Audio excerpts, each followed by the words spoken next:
Hello, folks. Thank you for your time and your interest today. Actually, the session will begin at 1. It is 1. And we welcome all of your questions. However, you are muted. You will communicate with us via the QA function. And we do want to hear from you. So please do use that function. We had over 500 people sign up for this. So people do need to be muted. But we, again, want to have a conversation. Thrilled to have Justin here today, as has been my theme for this fall series. This is our 4th of 4 AI webinars this fall under our virtual Econ Ed program. And I have asked AI to summarize the presenters, and this is what it gave me for Justin. It's, I think, quite accurate, saved me a little bit of time. And I've been working with Justin. I first met him in 2007. And I've been working with him on and off ever since. It's been a pleasure and a delight to work with Justin and with Betsy, and we're thrilled to have him present on this topic today. Someone I've met more recently is Kalina Staub at UNC Chapel Hill. Kalina is going to help us moderate the QA. The questions you send in, Kalina is going to help read those to Justin and have the discussion part of this in the second half. She got a PhD from Duke. She's got other teaching experience and is basically an applied microeconomist. But I'm pretty sure you're not here to see me. So I am going to turn this over to Justin Wolfers. Thank you very much, folks. Hey, thanks. And thanks everyone for turning up. One of the things I was going to suggest, it always works best for online teaching at least, and hopefully it'll work well for an online webinar, is right now you can see my big ugly mug. In a moment, I'm going to share my screen. And what I would suggest you do is you can actually resize them and make them about the same, because I think it's that human connection that makes us all just that little bit more relatable. So let me share that screen and give you a chance to get things jiggered around so they look just fine for you. And then we'll get underway. So look, we all face a heck of a challenge right now, and the timing couldn't be worse. Much of the way we're used to assessing students, we may not be able to use in the future. And I say the timing couldn't be worse because I think so many of us just completely reinvented ourselves in our teaching during the pandemic. And as soon as we come out of that, we have the next great challenge. I want to put what I want to talk about today into a broader context for you. And the way a macroeconomist would do this, of course, is talk about the short run, the medium run, and the long run. And so here, the short run refers to pretty much what we've been doing, most of us, if not all, last semester. And what is it that we were doing? We were ignoring the issue. A lot of, if that was you, I can assure you, you're not alone. Most economists I know were very much sticking their head in the sand and hoping that these issues would go away. So many people had assessments last semester or this semester that looked like in the pre-GPT era. As we'll discuss, that may not be appropriate for the current era. And then at the other end, we have the long run. And this is where GPT is a GPT, by which I mean ChatGPT. And I'm going to use ChatGPT throughout as a shorthand for generative AI more broadly, or large language models, or more simply, the new technologies your students have access to. And so you could think about ChatGPT and generative AI as another one of these GPTs, general purpose technologies. And there's a really fun set of issues to think about in the long run. How should we reimagine higher education so that our students are learning skills that make them a complement to generative AI rather than teaching them skills for which generative AI is a substitute? That's a fascinating and fabulous set of questions. And we economists have all the tools for thinking about it. And it's so fun, I'm sure you're probably already talking and thinking about it. And because it's so fun, that's not what we're going to talk about today. Instead, there's the messy middle. The messy middle is, at some point, we all need to reinvent higher education. Continuing to stick our head in the sand ain't going to cut it much longer.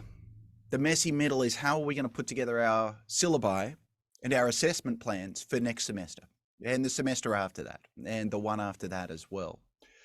And That's where the thinking is less fun, but hopefully we can make some progress. So that's where we're going. And I want to begin by putting us all on the same page, which is to say, give you a few motivating facts. Now, if you want to be ungenerous, you'll call them motivating conjectures, but I'll try and show you some evidence. Before I do that, let me remind everyone, I do want this to be interactive, and the way this will work is hopefully there's a Q&A button that you can find in Zoom, and that's where we'll collect Q&A as we go, and Kalina's going to help me, and I'm really grateful to her for doing that. So let me start with the three big conjectures or facts. One, your students are using ChatGPT or its cousins, and they're probably using it, and they may even be savvier at it than you or your colleagues. Two, I want to claim that ChatGPT is better than you think. And I'm going to go so far as to say it is nearly perfect for those of us who are teaching introductory economics. And three, this is the fun part, if your university's at all like mine, it's been giving you a ton of advice, and I want to make the case that, and I've seen a bunch of universities, and I think the advice they're giving is almost all bad. And so I want to show you what you can safely ignore. So let me take those three motivating facts, and I just want to make those the cases first. So fact one, your students are already using ChatGPT. This is a lovely graph showing how long it took to get to 100 million users for a range of different online tools. And you can see nothing has ever shot up as fast as ChatGPT. The adoption curve here is pretty much a straight line. If this many people are using ChatGPT, it's a good guess that some of your students are. And in fact, the studies on this are moderately terrible, but in that, people are trying to figure out how often are people using ChatGPT. So I'm going to show you a source without necessarily endorsing it. This is a study of 1,000 adult students, and 90% said that they were aware of ChatGPT.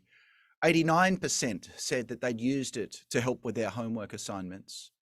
53% said they'd used ChatGPT to write an essay, and 48% said they used it for an at-home test or quiz.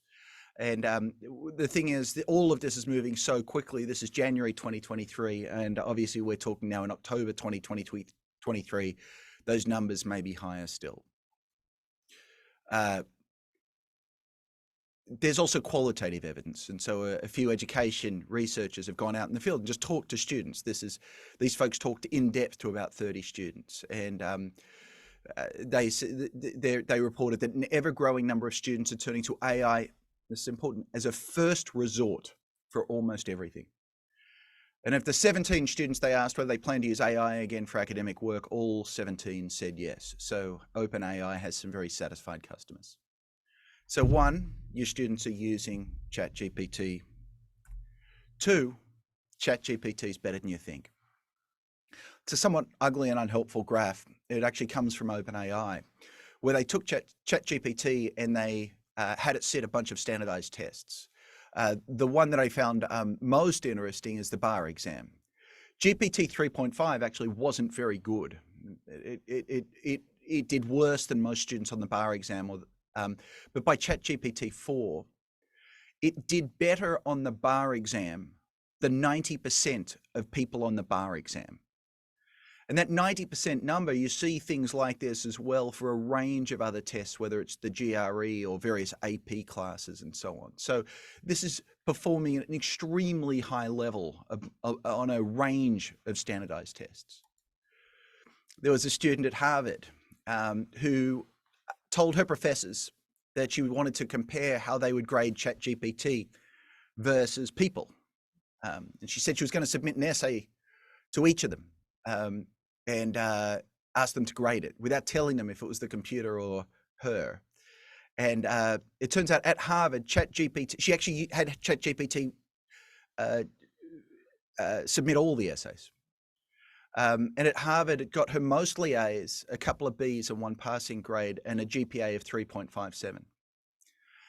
Importantly, people often tell us that ChatGPT writes poorly, but some of the comments she got back from Harvard professors were, it's beautifully written, a well-written and a well-articulated paper, clearly and vividly written, and the writer's voice comes through very clearly. And in microeconomics, the grader said there was an impressive attention to detail. So even Harvard economists are getting fooled by ChatGPT. Now you might say, well, that's just for fairly simple, straightforward stuff. But a couple of professors at Wharton teach a course on innovation. And one of their tasks is to ask their students to come up with an innovative new product. And so they're asked to create an idea for a new physical product for the college student market that would be likely to retail for less than $50. And so what they had was their students' ideas from 2021 before they used ChatGPT, and they fed that through surveys asking people, would you purchase this product? And that's what this answer here, these data here show you, the various products and how well they rated in terms of people's intention to purchase them. Then they just said to ChatGPT, here's the task. Could you now generate 200 ideas for me? And this is the range of ideas. And you see here that ChatGPT yielded ideas that were better on average than MBA students in an entrepreneurship class. You see more than that. You see that the best ideas that ChatGPT generated were better than the best ideas the MBA students in entrepreneurship were generating. The point is, if you think of ChatGPT as sterile and incapable of innovation or creativity, you're making a huge mistake. And of course, if you actually took ChatGPT and prompted it with examples of what good products are, it does even better still. So the caricature that it's not that helpful at creative tasks also appears to be wrong. ChatGPT is not just better than you think, it's better than you think at introductory economics. And here's some of the data that we do have. The GRE quant exam, which we all had to do in order to get into graduate school, ChatGPT scores at the 80th percentile among all test takers. So it beats 4 out of 5 people trying to apply for graduate school. We just saw the results from the test at Harvard, where ChatGPT wrote an essay that got an A- in microeconomics and an A in macroeconomics. The folks at OpenAI had it sit the AP microeconomics exam, which while somewhat short of the level at which we're teaching introductory economics at college, it scored a 5 out of 5. And the same is true on an AP macroeconomics exam. So that places the computer at somewhere between the 82nd and 100th percentile of all students who've ever taken those exams. And I had some research assistants over the summer who took all of the test bank questions from Greg Mankiw's textbook, and it got 90% of them correct. So the point here is, in the domain in which we're talking about and we teach introductory economics, it does extraordinarily well. And I want to point out, it does well in introductory economics, but it doesn't actually do as well across all domains. And I think that's important for a range of reasons. One, you may not be teaching introductory economics. Two, some of the answers, some of the stuff you might have learned, maybe by your own experimenting, or maybe from the Center of Teaching for Teaching and Learning at your university, will be based on different types of courses. Look, a simple way of thinking about this is one of the reasons ChatGPT does so well on these introductory economics questions is this is a huge course. 1.5 million students take it across the United States every year. It's taught all around the world. There are literally thousands, tens of thousands of instructors who teach this material. And all of them have course websites, and all of them try and help their students. And so the quantity of training material for ChatGPT is just absolutely astronomical. Given that, it's extraordinarily good at, despite the fact it's just autocorrect on steroids, it's incredibly good at being able to parrot and even appear to think like a very, very good introductory economics student. Now, we have far less material for intermediate micro, even less for master's level economics. You can get to the undergraduate topics courses like on IO or labor or macro, and there's fewer students and so less material online. The core of a doctoral program, there's far fewer doctoral students in the world than undergraduates. And so there's much less training material, and the topics courses, even less still. So one point is, if you've experimented at this end of the spectrum and found ChatGPT not to be very useful, realize it's much more useful at this end of the spectrum. And so I'm going to be somewhat pessimistic today, but that's because I'm someone who teaches Econ 101. The other thing is I want you to do now is, in order for this graph to actually make sense, you actually have to realize it's more or less a log scale. There are 10 times as many students take Econ 101 as intermediate. And there are only a handful of students at this end. And so once you understand that, you get a sense of why it is that ChatGPT is, and I consciously use the term nearly perfect at Econ 101, even as it may not be for other subjects. Finally, the third fact I want to point out is that your university, particularly the Center on Teaching and Learning, is likely giving you bad advice. I spent much of the summer and much of the past few weeks plowing through the resources that different universities have been pushing out to faculty as a response to the rise of ChatGPT. And I'll tell you, I'm utterly pessimistic about the responses that I've seen. I think none of them are seeing it correctly. What I see is a sense that change is in the air, and very quickly, almost every university tries to minimize what's going on. What I've seen is an attempt to dwell on the shortcomings of ChatGPT, albeit with very little evidence, and not say much about its extraordinary power. I got a theory for what's going on. Many of our colleagues, and particularly our colleagues in the humanities, well, there's the vanity of academics, right? We tend to see each idea as a beautiful flower, unique, that requires just our special genius to come across. Computer output, particularly to many of our friends in the humanities, is ugly, it's robotic, it's unreadable. It couldn't have the beauty we have. But the truth is, if you read what ChatGPT is capable of writing, it writes maybe not better than our friends in the humanities who have PhDs and are professors of English, but it writes a lot like many of us and better than plenty of us. It summarizes knowledge in an utterly extraordinary way. And so while they're incapable of thinking, large language models do a pretty good impression of a critical thinker. The thing that bugs me most is this attempt to minimize the quality of this technology really comes with incredibly weak evidence. And again, I don't want to talk too much about my own university because that would involve calling some people out.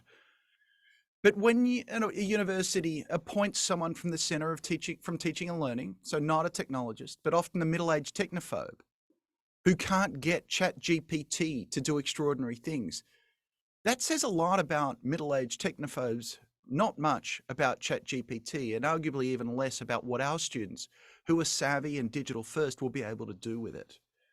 And they're going to do it whether we outlaw it in the syllabus or not. And so what we learn when a middle-aged technophobe can't get ChatGPT to sing doesn't tell us much. Our students instead are going to learn, already have learned, to become reasonably good prompt engineers. And as a result, they can overcome many of the problems. So people talk a lot about the possibility that ChatGPT hallucinates. Well, it does if you're really bad at asking questions, but if you know a little bit about how it works, you can turn that off. And in fact, you can get nearly error-free responses to almost any questions. And if you start to learn this, then you realize that one student's going to tell another, and pretty soon, if not already, they've all become better prompt engineers than we are, and certainly than the Center for Teaching and Learning at most universities. Look, I don't like the idea of coming on and telling you that a lot of people at your university, experts in teaching and learning, might be getting something wrong. It reflects a lack of humility. But on the flip side, sometimes that sort of thing is right. And what you need here is sort of some theory for what's going on. And here's my meta theory. What I've seen from a range of universities is an attempt to look for what ChatGPT can't do. They dwell on the problems or the shortcomings. And what we have is the simple psychological tendency for confirmation bias. You look for the ways in which ChatGPT is ineffective because you can't or don't want to believe that it may be better than many of us at some of our jobs. That's very different than the frame our students are going to take. Our students are going to be looking for what ChatGPT can do. They're problem solvers. They've got homework, they've got grades they want to earn, and they're going to be looking for ways to make ChatGPT more effective. And so here, I think universities have spent an awful lot of time dwelling on the shortcomings of ChatGPT. I know at Michigan, we were told The responses are often formulaic. The writing is recognizable and flabby. The claim is that it hallucinates facts and often citations, that it frequently makes math errors, that ChatGPT was only trained on data up to, over a year ago, and so therefore it can't say much about the current moment. The computers can't be creative or they can't be critical, and that ChatGPT and its ilk are all trained on the canon of dead white men. So the universities see shortcomings, but I think our students are more interested in finding solutions. The claim that responses are formulaic, I had this experience. I had one colleague who said, well, the problem with the essays that ChatGPT writes is they're so bland, they're so dull. And I responded, have you ever tried typing after it gives you that essay, sharpen up that essay? Because it works. And our students know how to do that. If what you want is more drama and narrative, here's a fun one. You say, write an essay on, so imagine you said, write an 800-word essay on the costs and benefits of raising the minimum wage. The first paragraph will be terrible. Then you say sharpen the essay, it'll do a better job. And then if you type something like, write this in the voice of the New York Times, it'll begin by saying, Margaret was a single mother in the Bronx, struggling to get by at Walmart, and she saw her friend Bethany earning $15 an hour. That led Margaret to ask, could a minimum wage help? And then it would go, it would continue through and it would have a little more drama. So responses on first draft are formulaic, but not when you ask it to do a little better. There's a claim that ChatGPT hallucinates, and you may well have had that experience. It hallucinates facts or citations. But actually, there's a single parameter deep inside called temperature. And if you set the temperature to 0, that's basically telling ChatGPT, hey, quit making stuff up. Stop it. You're annoying me.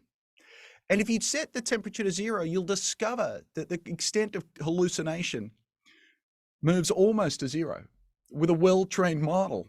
In fact, it is 0. Now, lots of economists may not know this, but I guarantee you, our students either do know it or will know it very soon. ChatGPT makes a bunch of errors. Now, particularly makes math errors, and the logic of it's pretty easy to see. It makes math errors because often you'll be asking it mathematical problems that it's never seen before on the internet. Now, that was true for ChatGPT 3.5. GPT-4 is doing better, and OpenAI is actively trying to hook ChatGPT up to a math engine, and the number of arithmetic errors it makes has gone down dramatically and will very likely go to 0 very soon. ChatGPT is not up to date. Okay, use a large language model that is. Computers like creativity. I think you already saw evidence that they don't. And it is true that ChatGPT is trained on existing text, so therefore largely on the canon of dead white men. Look, it gives me no pride to say that's what economics is. Our received canon is largely the canon of dead white men. That may be different in the future, but saying that ChatGPT is trained on this canon, well, that is the canon that most of us are teaching in our courses.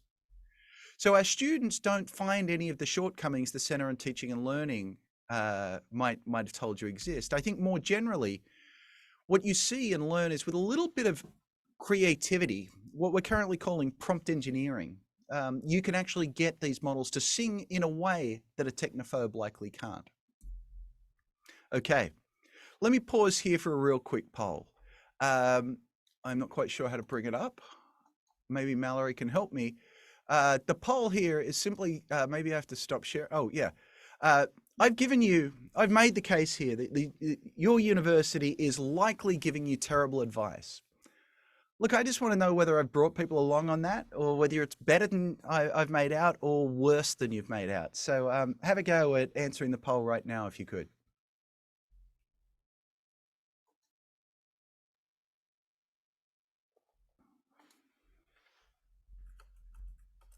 We're about at 50% participated. So if we get up to 80, I'll go ahead and close it.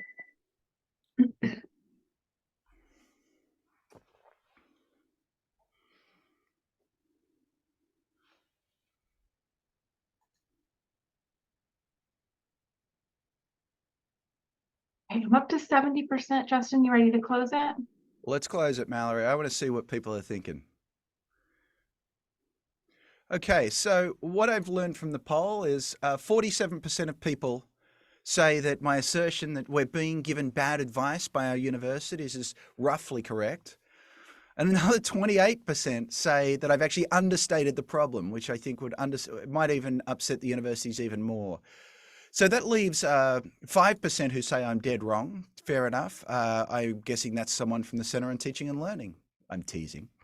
And a small fraction who suggests that I've overstated the extent of the problem. So I asked the question because I'm a great believer in the wisdom of crowds. And I think what I'm learning from this is that my fellow econ instructors really are quite worried in a way that our universities are not. So this tells us we've actually got to do something about this. So let me start with what won't work. Here's the first thing that won't work. What won't work is ignoring the problem. So I had my research assistants over the summer do the problem sets from Greg Mankew's textbook. And what they had to do was only use two tools, Control-C and Control-V. They weren't allowed to use their brains. And it turns out that was enough that they got 90%. So an A- on all of the assessments on average. They got 100% on some, 85% on others, and so on. So ignoring it won't work. Here's a different answer. I love this answer. It comes from Adrian Wooldridge, who is or used to be at The Economist, who reminds us the way that Oxford and Cambridge work. Well, the way they work is you take a tutorial, and a tutorial involves one, sometimes two, sometimes three students who meet weekly with a tutor at Oxford or Cambridge. The tutor will assign an essay, and then the student will send back the essay ahead of the tutorial, and then come to office hours, one-on-one or maybe two-on-one, where the tutor will grill them on the contents of their essay to see whether it was good or bad. And hopefully the process of writing the essay and then being grilled on it is an incredible learning experience. What a wonderful form of education. Here in the real world, University of Michigan, I teach 500 students in my Economics 101 class. Were I to meet with them even 5 to 1 weekly for an hour, that would be 100 hours of office hours per week. You can pretty easily see why that's not going to be feasible. So I don't think that's the answer, but if your university has a bigger endowment than mine, then maybe this will work. Here's the other answer that I think won't work, or will work. Here's an answer that will work. Lock it down, right? What is this? This is actually, I think, what many of us are being urged to do. This is the idea now that we should move all assessment from all the ways in which we've evolved it. So all assessment now is in class, closed book, closed internet, and done with blue books. This will work. It'll prevent cheating, but at an enormous cost, right? One of the things I think we'd known for a long time, and the pandemic taught many of us, is the value of low stakes, frequent testing, particularly for younger students. It keeps them on task. And if now all assessment must be in class, there goes teaching time. And if it must be done with blue books, that's going to create, and then you're going to have a whole bunch of students who get time and a half. We're going to lose so much of the value of learning that comes from doing formative assessment. So we can do this, and maybe this is what we're going to do next semester, but be careful, because I think we really lose the opportunity to make assessment a meaningful learning experience. Now, there's a bad solution that I think won't work. And this is the one that actually many universities are pushing. They're saying, well, you don't want your students to use ChatGPT. And basically anyone who hasn't thought hard about it says, oh, this is a wonderful idea. What we should do is we should allow, and in fact, encourage our students to use ChatGPT for all of their assessments. It seems like the right answer, actually, because this is a tool that students are going to be using in their lives. But let's think about this, because you need to really understand where we're coming from before you evaluate this idea. Say you have to write an essay, but you're allowed to use ChatGPT. So here's the problem, and I think this is actually a very, very big problem. You can imagine a continuum of essay quality. I got good news for you. Maybe you have a PhD, you write wonderful economics essays, you're an A++. The other thing that's very reassuring is you are much smarter than ChatGPT. Maybe it's an A-. notice I'm actually being a little bit pessimistic here. It may well earn an A, but let's say it's an A minus. Now, in your class, though, it's not you who answers the question, it's your students. And your students write essays of incredibly varying quality. Many of them write essays that are much, much worse than ChatGPT. Now, what I've shown here in red is if the student just puts the prompt, the essay prompt, write an essay about the minimum wage into ChatGPT, ChatGPT is going to give them an A. It's going to spit out an essay that you'll probably be forced to give it an A minus. It's so good. Now, really, when we say we want students to use ChatGPT, we're saying we want them to work with it, to question it and probe it and prompt it differently. So a sophisticated use of ChatGPT, maybe our view is that's going to get the students to an A. Now, here's the problem as I see it. If our students can use ChatGPT writing the essay, a bunch of them, potentially all of these students are just going to type into ChatGPT, write an essay describing the costs and benefits of the minimum wage. And they're all going to submit essays that are of A minus quality. Now realize the only thing they've done is type 10 words into ChatGPT. You could say, well, then I'm definitely not going to give them an A minus. But look, here's the thing. I dare you to fail a student who has written a highly competent essay that reads well. It's going to be incredibly hard to defend. None of us is going to be able to raise the bar as much as ChatGPT does. And so students who put in 10 words of effort are going to get an A minus. Then there'll be a few of these students who decide that they'll do what we want them to do and actually use ChatGPT in a sophisticated way, and they'll write really wonderful essays. And actually there was a few of our students who work really hard and produce wonderful work, but now they're realizing that if all they do is use ChatGPT in a sophisticated way, maybe spend half an hour on their homework, they'll get an A, and it's not really worth doing the extra work for an A plus. And so now what you're going to have is an incredibly compressed distribution of essay quality. You can't have a computer grade this.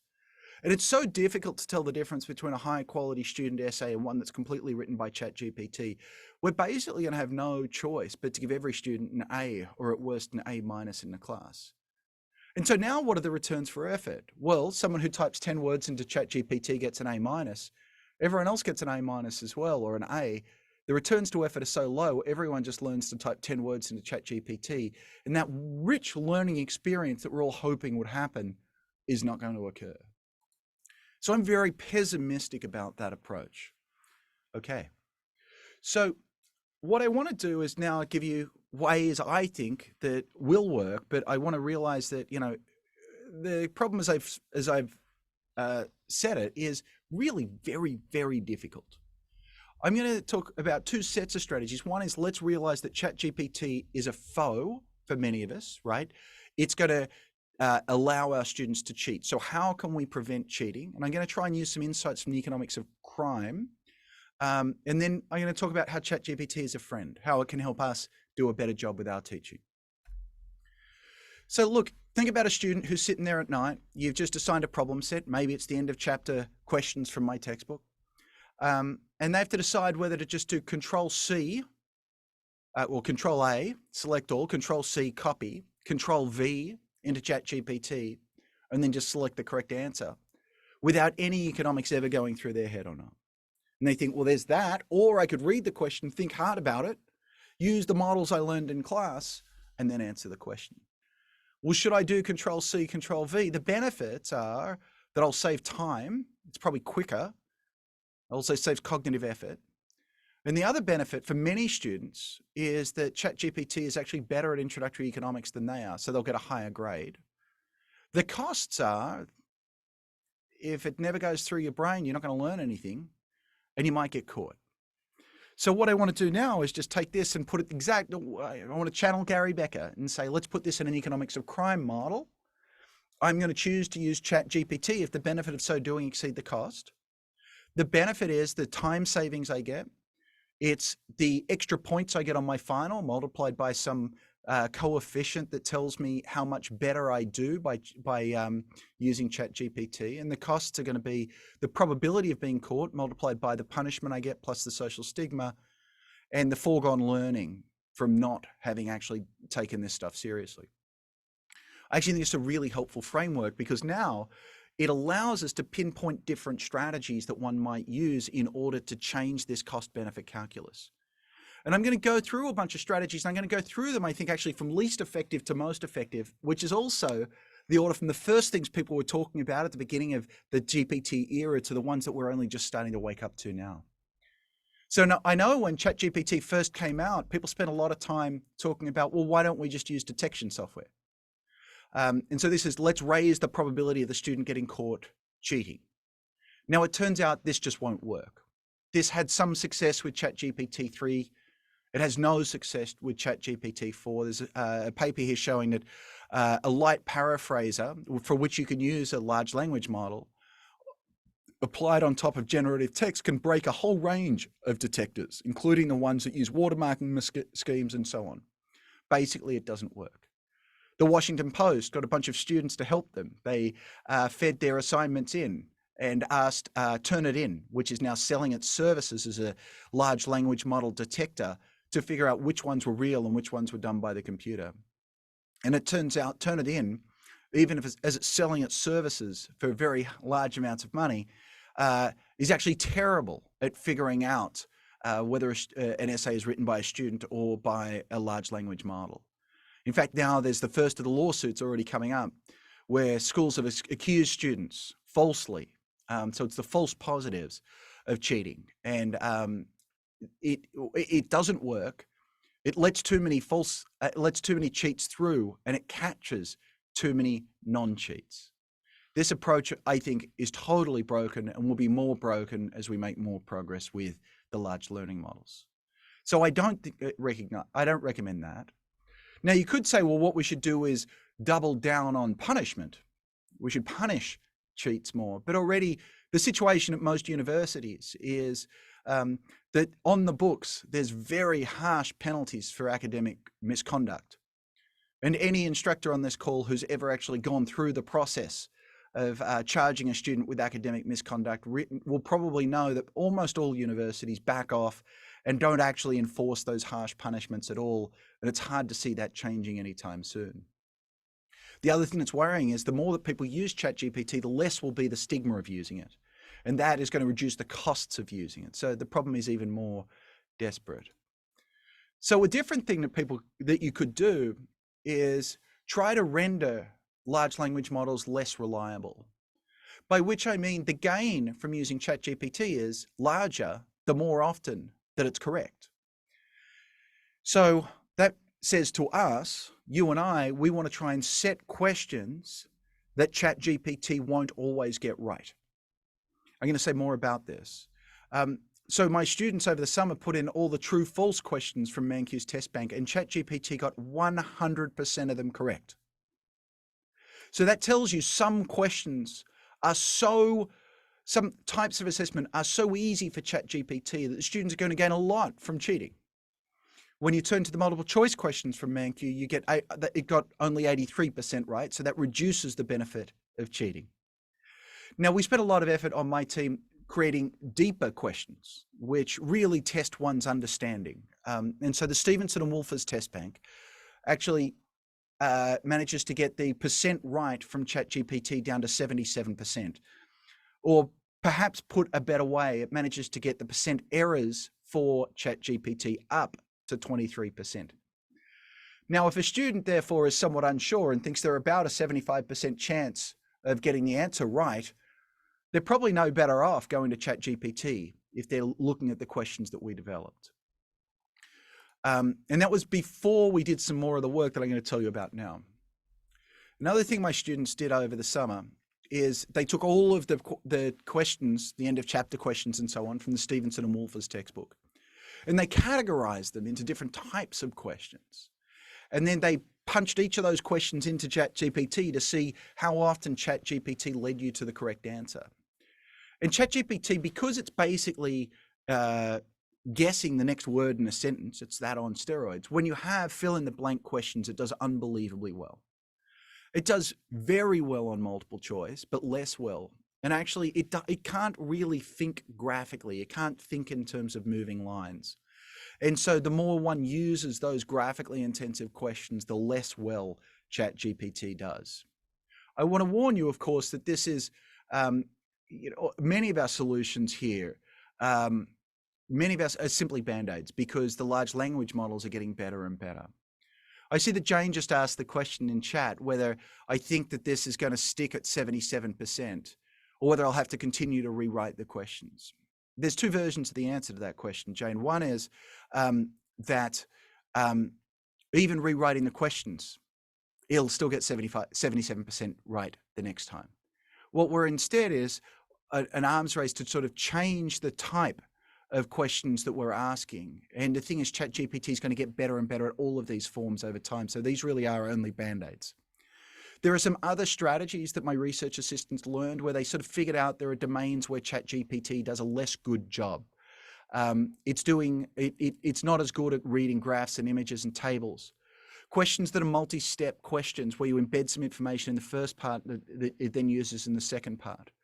And asking about interdependencies between markets. Those are things that it currently can't do well, but I put the Band-Aid here to remind us all it'll do well very soon.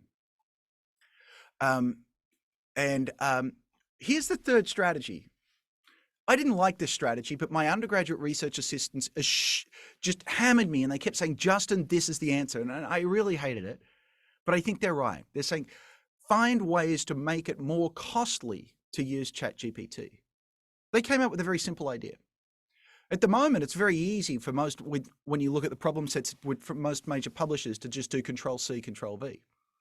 They said, let's disable copy and paste. So a student can get the right answer, but they're going to have to type out the question first. And they pointed out that for a typical multiple choice question, it would take 2 minutes and 20 seconds to type the question into ChatGPT.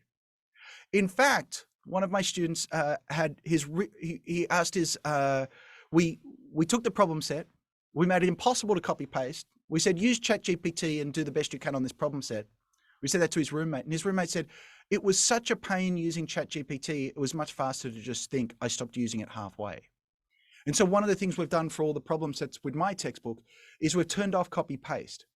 I'm not saying this is a perfect solution or a long run solution, but it makes it a little bit more painful for the students to just Control-C, Control-V. They don't have to type as well. You may as well start thinking instead. Here's a funny one. And it really took some thinking, but I think it's right. You'll notice there's a coefficient lambda next to how much more you learn if you actually do your homework. Lambda is the value of human capital. And the thing is, when we all know this old saying, when a student cheats, they're only cheating themselves. We know that because we're labor economists and we've read the vast literature on human capital accumulation. I'm not sure that they know that. And so I think one of the most important things we can do is actually explain that to our students. So here's the thing. Here's what I say to them. I say, did you know that the average college graduate earns over the course of a lifetime more than $1 million more than a non-college graduate? It's even larger for econ graduates.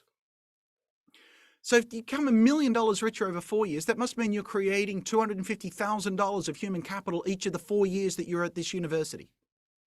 That's $125,000 per semester. You take 4 classes per semester. That means you're earning $30,000 per class.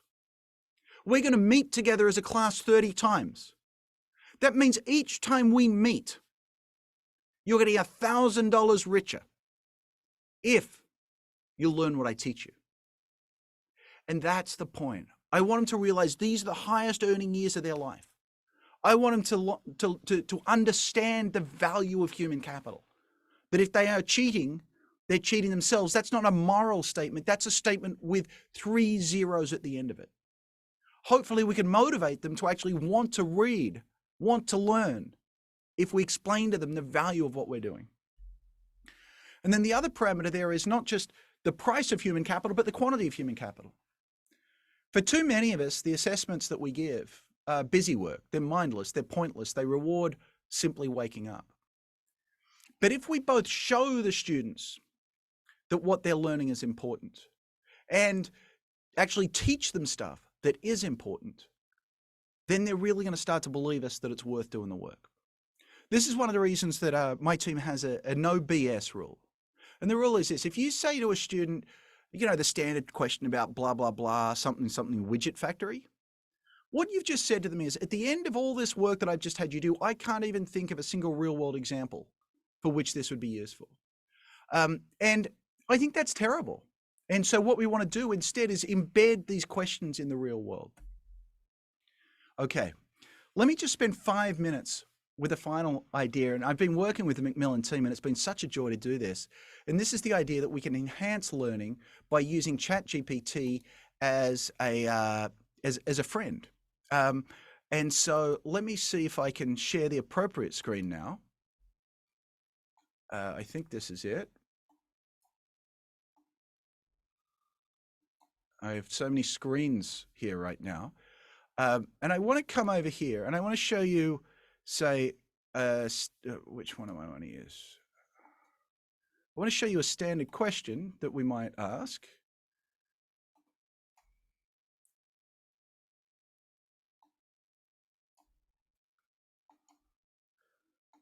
Let me, student preview. Here we go.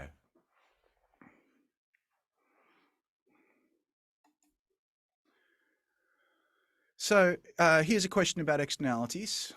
Hopefully you can see it. And look here, there's a little AI tutor.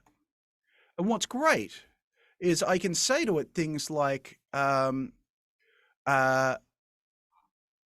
rephrase the question.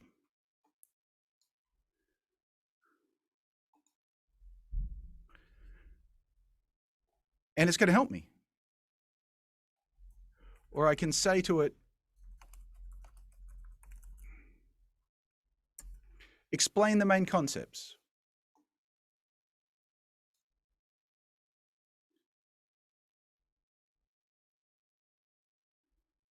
And you'll notice something, it will never give me the answer. What it's doing is it's trying to lead me towards the answer. And so it's sort of Socratic in the way it goes about it, but also quite beautiful. I just want to show you one more thing about this, which is I could ask it in Spanish. Hey, I don't get what's going on here. Can you help me? Now, I can't read Spanish, but you could ask this in any language that you may speak, and it will talk. Oh, yeah. So here's what are the main concepts in this question, and it tells you about the main concepts. I could say, what is the answer?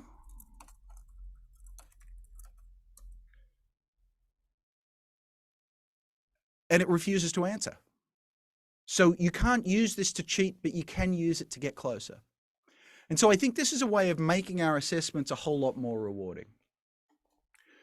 So let me stop there. I've talked a lot, but hopefully at least you have some sense of what we're thinking about here. Kalina, did you want to run the Q&A session? Sure. Scott, did you have anything you wanted to jump in and say before we get started? The only thing I wanted to tell people is that some of the stuff Justin showed, that's Achieve. There's over 10,000 preloaded questions in there. If anyone wants access to Achieve for Justin's book, just reply to the email that you got from me inviting you to the webinar, and I want to let you guys get to the QA. So I'm gonna wrap it there. Contact me if you want access to or access to Justin and Betsy's book. And let me say, the tutor I just showed you is an experimental product that we're going to roll out going forward. Some of the other things like getting rid of copy and paste is something that's already fully embedded in my textbook. And I've had a team work over the summer where we've taken our questions and found ways to try and write them so they're somewhat more ChatGPT resistant. Notice I never say ChatGPT proof, but GPT is more likely to make mistakes because of some of the work we've done on them. Kalina, sorry. Thanks, Justin. Just a reminder, if you do have questions, please put them in the Q&A and we'll try to get to as many as we can. The first question is from Sunita, who I think had to leave, but I think it is a good question. She says that ChatGPT is definitely being used to understand content and to get cliff notes in bulleted form, kind of what you just showed in the AI tutor.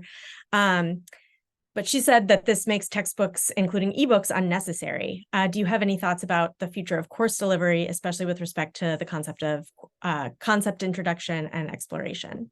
Right. So let me give a couple of answers. One, ChatGPT is trained on all the world's online data, which means if ChatGPT made textbooks irrelevant. Actually, Google already did it because all it's doing is reading Google for you. 2, you're right that ChatGPT is a wonderful job of summarizing work. So if you're finding that for the textbook you're using, it's taking 6 pages of blather and turning it into 3 beautiful paragraphs, that says you're using the wrong textbook. The question is, a well-written textbook should always be respecting students' time. And I think that was true before ChatGPT. It's no less true after. What I'm excited by, to answer Sunita's questions, is ways in which we can now have the students engage with the work, the concepts at a deeper level. Excellent. Yeah. And I think, so as someone who's taught 101 for many years, I think like having things like Achieve, where students can go in and do all that extra practice alongside of the textbook, that's, that can really help with their learning. Next, we have a question from Megan. If we require our students to use ChatGPT to write essays, perhaps they are assessed not so much on the essay, but on their explanation of their thinking and process used to get the best out of AI. Do you have any thoughts on that? I do. I think this is a wonderful idea in theory. And if what you want is the students to actually do it, we should try and be a little less naive.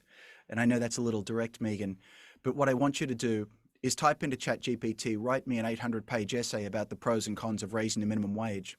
And then type into ChatGPT the next sentence, write me a short reflective essay that a student might have written after working with ChatGPT to produce an essay about the costs and benefits of raising the minimum wage. I don't think it gets around the cheating problem at all. And so if we can't get around the cheating problem, should instructors still assign writing assignments?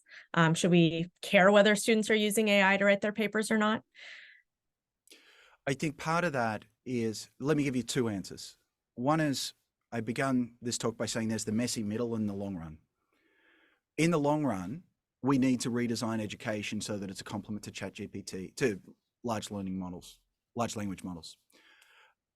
That requires a wholesale reimagination, including of what skills we think are really important. And so there's going to be really deep and fabulous arguments there. If you want to assign essays of the form, should we raise the minimum wage? Realize that your students in 10 words can produce an A- at Harvard. If you're worried about cheating, undermining the class, and I think you should be, because it demoralizes those who don't cheat and it sends bad signals, then it says we can't have at-home essays. Now, you could do them in class, but it really does make this a lot harder. Excellent. Switching topics a little bit, Priyanka wants to know, does your advice change for teaching PhD and master's students? Or do you think that GPT is less of a problem because they already know the value of learning? I think what also changes is the value of ChatGPT. So one of the things I want to be really clear about is when I said ChatGPT is nearly perfect, I was talking about for introductory economics, where it's literally trained on millions of pages and every question you could possibly ask your students, it's already seen. No matter how brilliant you are, it's already seen them. Once you get to the doctoral level, there's far less online and a lot less of it that follows our usual grammatical structures as well. So all of this makes it hard for ChatGPT to be as smart. So were you teaching graduate macro or a topic on demographics or something at the doctoral level, I think it's going to be much, much, much, much, much worse, and it's not going to help a student write a dissertation. Master's students, if you're talking masters of public policy, MBA, a lot of what we're teaching in the intro course there is not that different than intro or intermediate economics, and that's where the machine really shines. So I think I have almost nothing to say for those of you teaching doctoral students, but I think what I'm describing is really important for those of us who are teaching the more bread and butter courses. Excellent. So in terms of principals instructors, what do you think the role of principals instructors will be in this new AI era?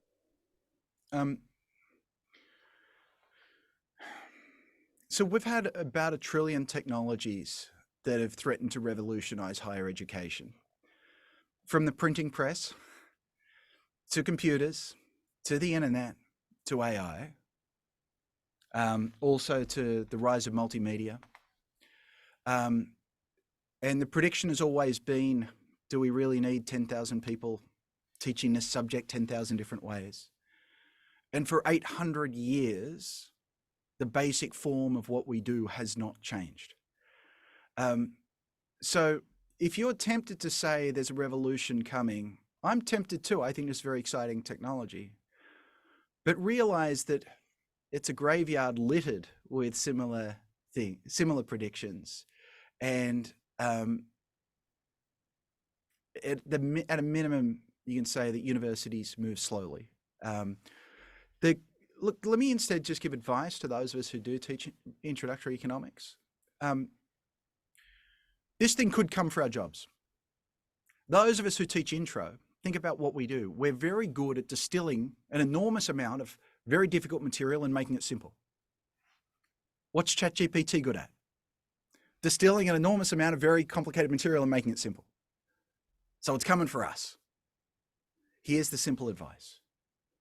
Be the most savvy member of your economics department on these issues. And if you can just run a little bit ahead of the wave, it'll be a complement to what you're doing, even as a substitute to what your colleagues are doing. And so I hope today is sort of a first step or one step in that education of you becoming the most savvy person at your school on these issues. Excellent. And I would just add that I think that instructors can add a lot of value in the way that they structure the class and help present the material, design activities for students to really experience economics in the classroom. And I think that's where we can add a lot of value. And we can connect it to their lives because we see them, we know what part of the country they're in. We understand their ambitions and goals. The next question that I want to deal with has to do with, I think my understanding is that GPT 3.5 can't read graphs, is just miserable at like doing the graphing questions. But have you had a chance to play around with the new image recognition feature in GPT-4, and how do you think that's going to influence things moving forwards? Right. Remember I said that some of the strategies I suggested were a Band-Aid? That includes the fact that ChatGPT a month ago couldn't read images. Now it still can't on your desktop. Pick your phone up and it can. Now at this point, October 11, 2023, it's not very good at making sense of analytic diagrams, but it can read the image. By come November of 2023, who the heck knows? And so I think it's certainly going to become a lot better at recognizing images and doing well with diagrams, and is already doing so. Hey, folks, I'm going to propose that we go a little overtime here, assuming that Kalina and Justin have the bandwidth to do so. I sure do. I do want to respect people's time. So if you're someone who needs to sign off to get on with your day, or are sick of looking at my funny looking face, you should go ahead and do so. But I think Kalina and I are having fun, and she and I might talk all day. Yeah, I mean, we have a tremendous amount of unanswered questions. Some of them are really good. 7 or 8 minutes overtime, and then call it a wrap. And as Justin said, if you need to go, we totally understand. We will send out the recording. And thank you for your time. I'll step aside again. So sorry, we had a bunch of questions come in, so this isn't really organized in any fashion right now. Will asks, what about online teaching? His college needs these online classes to survive. So what recommendations do you have for people that teach online? I think my answer is, okay, sorry. What you don't have easy access to with online teaching is the shut it all down approach. Because you can't force everyone in a classroom and you can't get them to go with blue books. I think I was trying to argue for everyone that the shut it down approach loses a lot and we should aim to do a little better. And so I think then many of my arguments still hold for online courses. You want to be asking questions that GPT doesn't do as well. You want to create a little more friction for students to use it rather than thinking. You want to emphasize to them the value of what they're learning. And so I think a lot of those approaches still hold for online teaching.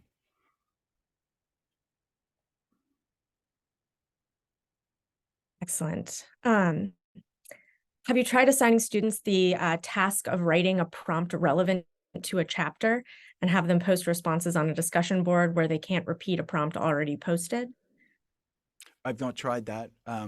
I would put that partly in the conversation of how do we teach economics in a way that is going to be a complement.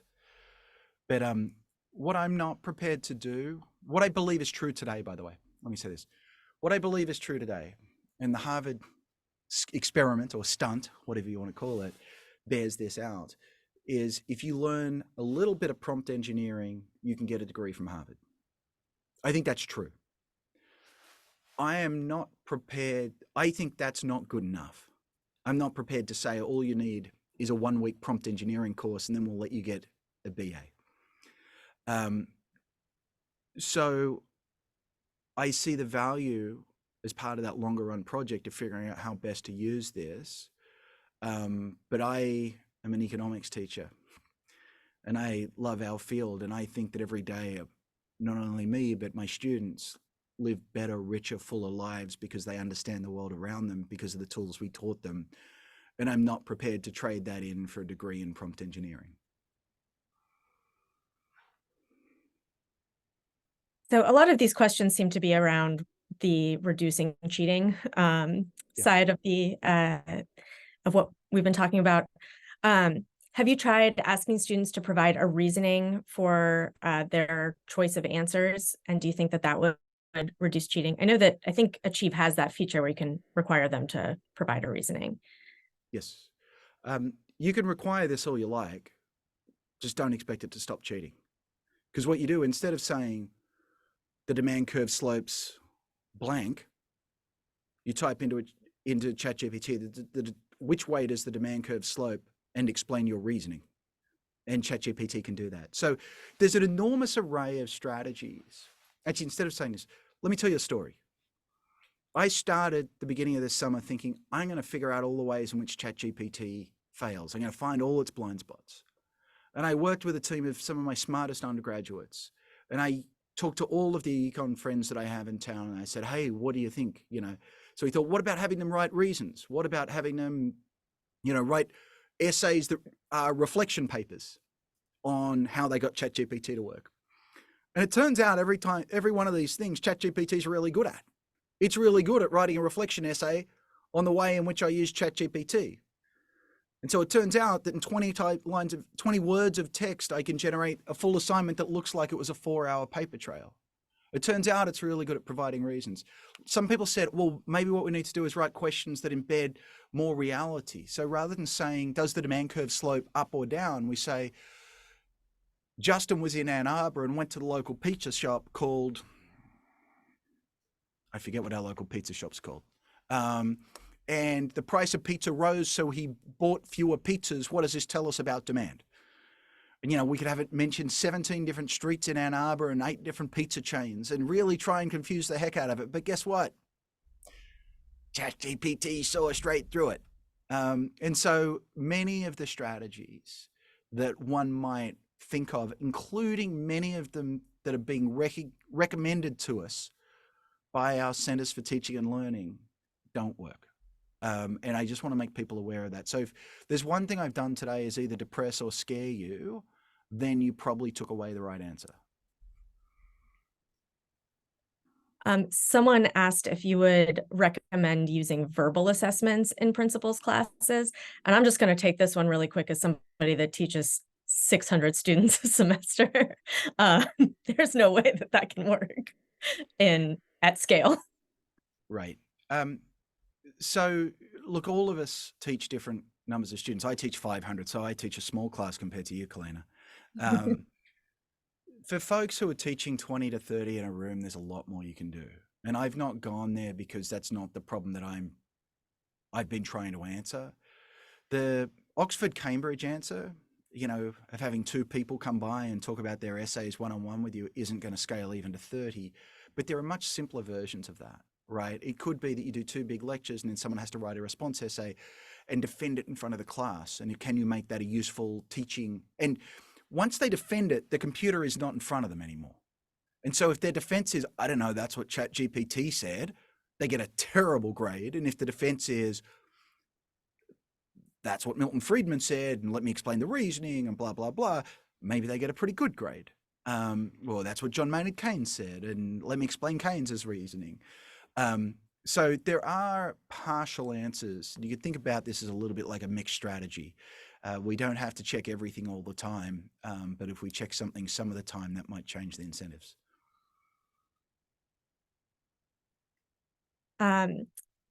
Michael asked, do you have any advice about teaching students how to improve their use of GPT for organizing, thinking about a course, and doing research? Any advice for instructors using GPT for help organizing their courses and designing assignments? Right. Let me start with the first one, which is how to teach students to use GPT better for organizing their thinking and doing research. So there's a wonderful article, I think it was just published in the Journal of Economic Literature. If not, it's about to be, by Anton Koronek, in which he's a fellow economics researcher. He's an excellent macroeconomist, and Anton has a bunch of strategies for how you can use GPT as a research tool. There's a paper I saw the other day that I thought was quite lovely. One of my favorite papers in all of economics was David and Christy Romer going back and reading the Fed minutes every meeting for the last 30 years. And these researchers, I think it was from the Richmond Fed, just had ChatGPT do it for them instead. And so there are lots of opportunities, and that's the place I would start. Yeah, let me stop there. Excellent.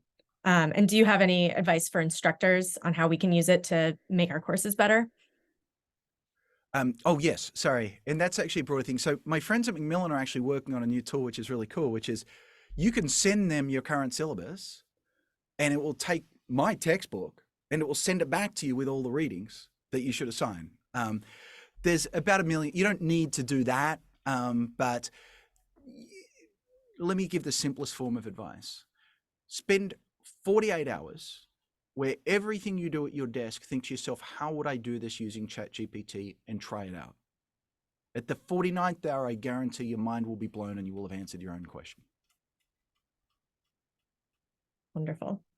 I think that is going to be all we have time for. A couple of folks do have to get on with things that were previously planned, but we do appreciate everyone's time. We still have almost 100 people that hung in there for overtime, so bonus. We will be sending you a recording of this, hopefully. Justin, your slides as well. People have asked for them. I'm assuming that'll be okay. Not to put you on the spot, but I guess I just did. Yep.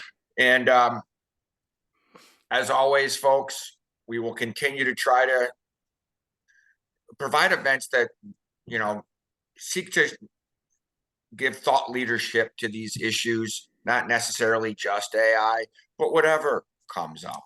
And that's part of the goal of EconEd. That's part of the goal of us as a publisher. And we absolutely appreciate your interest in what we're doing. Please let me know if you want access to Achieve for Justin and Betsy's book. I'd be happy to send it right out. Have a wonderful day, everyone. Hope to see y'all at something like this soon. Thanks, Take everyone. care, guys. And thanks for your interest.